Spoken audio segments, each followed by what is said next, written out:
Hello, my name is Maria and I'm in my 50s, and I've believed in God almost all of my life. That's not because I was brought up in a Christian home. My family only ever went to church for weddings, funerals and christenings, and we never talked about God.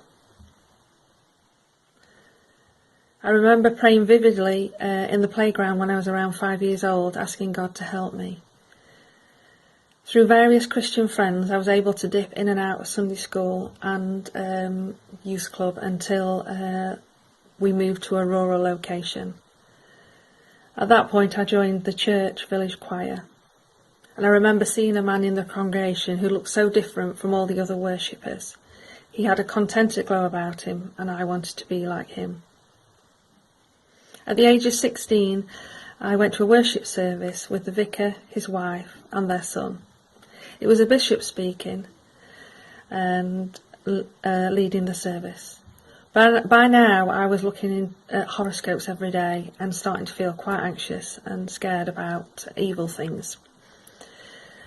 At the service, the bishop spoke about horoscopes, and he said we didn't need them. They had no hold on us.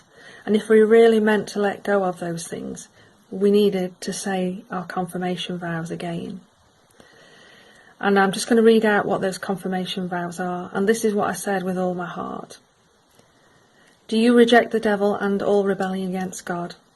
Do you renounce the deceit and corruption of evil? Do you repent of the sins that separate us from God and our neighbour? Do you turn to Christ? Do you submit to Christ as Lord? Do you come to Christ, the way, the truth and the life? I absolutely meant the affirmation of all those statements. I said yes to everything with all my heart.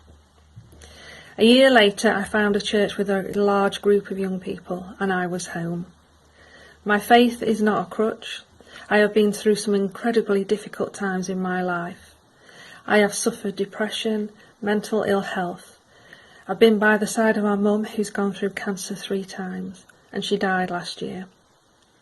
I've been without money, and I lost a pregnancy of a baby that I so desperately wanted. And it would have been easier for me to walk away from God. But I cannot walk away from God because He is real, and Jesus is real, and He died for me. The words of this song come to mind. Because He lives, I can face tomorrow. Because He lives, all fear is gone. Because I know He holds the future, and life is worth the living, just because He lives.